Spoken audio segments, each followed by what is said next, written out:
In today's video, we're going to take a look at the new Pixel 4a 5G, or as I like to call it, the Pixel 4a XL. Now at first glance, you would think this is just the same as the Pixel 4a, but with 5G instead of 4G. But no, actually, it's a little bit bigger, a little bit wider. It's got a little bit bigger battery at 3,885 milliamp hours. It's got the same memory and storage at 6 gigabytes RAM, 128 gigabytes storage, but it does have a Snapdragon 765G processor versus only a Snapdragon 730G on the regular Pixel 4a. And the nice thing about this one is it's got the same exact cameras as the Pixel 5. So you are going to get the extra wide angle lens on the back. This one also comes with Android 11, where the Pixel 4a launched with Android 10. This is probably going to be the best phone for someone like me who thinks the Pixel 4a is too small, and I think the Pixel 5 is a little overpriced, considering this one's only $500 and the Pixel 5 is $700. So let's go ahead and open it up and see what we've got.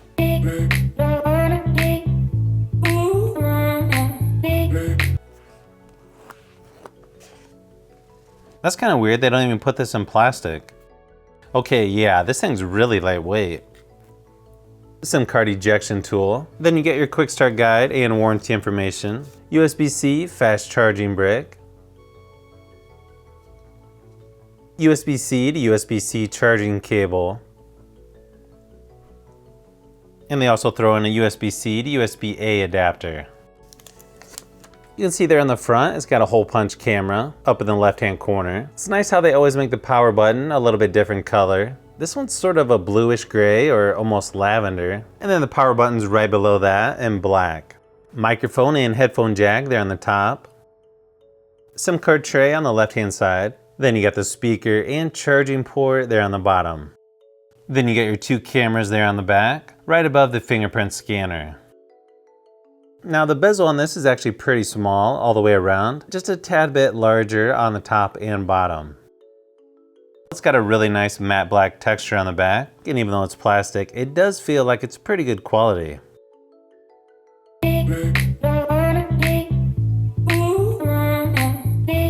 Nice thing is during setup you can choose dark or light theme, and they do say that you can save battery with dark theme, which is probably true since most of the screen isn't lit up. I think I'll just leave it at light for now. I'm sure most of you are familiar with how stock Android works, but it does give you some tips here at the beginning, such as how to go home by swiping up from the bottom. Swipe up and hold, and then you can switch apps. And then swipe from the left or right edge to go back. I'll probably end up using the navigation buttons just because I think it's faster, but that's just my preference. I like how they did the wallpaper so it sort of hides the punch hole camera on the front. But to me, it's a little bland. I'll probably change it to something else. Nice thing is they don't put hardly any bloatware on here. It's mainly just Google Apps. Let's change the navigation to 3-button navigation real quick.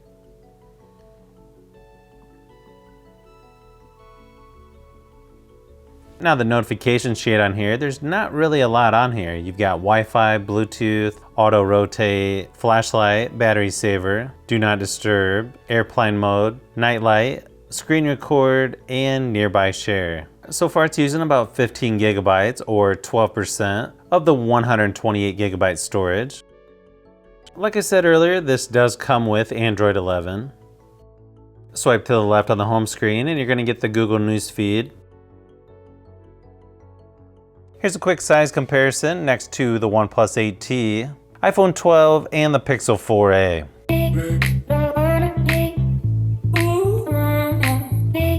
Nice thing is you get full HD on Netflix and 1080p resolution on YouTube.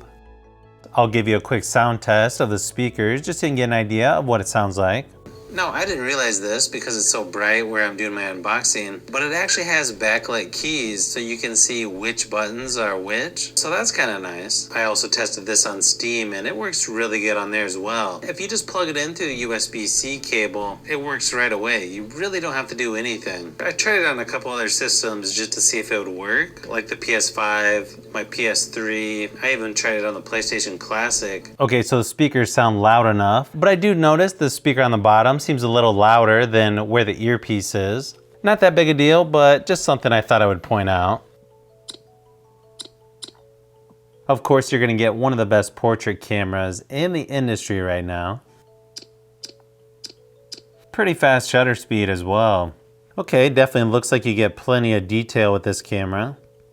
As far as the modes go, you get night sight, portrait, camera, video, and then in more, you've got panorama, photosphere, slow motion, time lapse, and lens.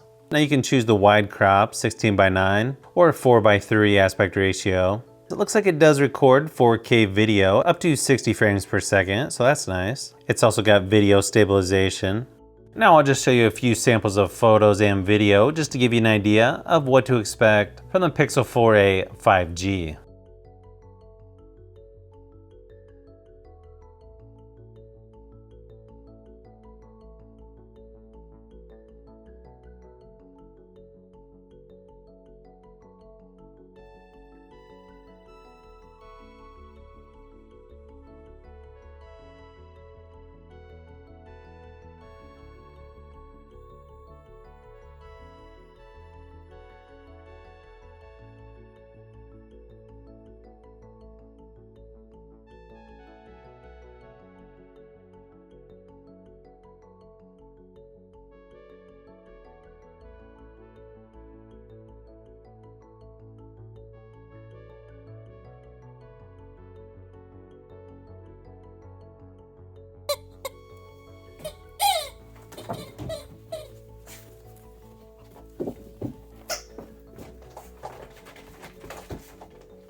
As you can see, the benchmark results are a little bit higher than the Pixel 4a, so it's going to be similar performance to a Galaxy A71 or a Redmi Note 8 Pro. So I went ahead and started playing some games on here like PUBG Mobile, Call of Duty Mobile, and Asphalt 9. Everything played nice and smooth as expected. So if you saw my video on the Pixel 4a, it's gonna feel and look very similar to the performance on that phone, which was pretty good. I mean, there wasn't any glitches. Everything looks nice and sharp. And here's the graphics on PUBG Mobile and frame rates. I'll show you a little more game footage just so you can get an idea of what it looks like. Now, to me, I think even though you don't get things like wireless charging, which you're gonna get on the Pixel 5, I just don't know if it's really worth the extra $200 to get a few extra things, such as wireless charging. So to me, this is definitely one of the best mid-range phones you can get, especially around that $500 mark, in the United States anyways. You've got one of the best cameras on the market. You should get a little bit better battery life than the smaller Pixel 4a. I personally like the bigger screen on this over the smaller Pixel 4a. But if you're someone who wants a smaller phone, you really can't go wrong with the Pixel 4a either. So if you saw my earlier videos on the Pixel 4a, I said not to buy that phone, and one of the big reasons was I knew the Pixel 4a 5G would be coming, and for me, it's sort of that in-between phone that I wish they would have came out with when the Pixel 4a launched. So yeah, if you're on the fence about buying the Pixel 4a 5G,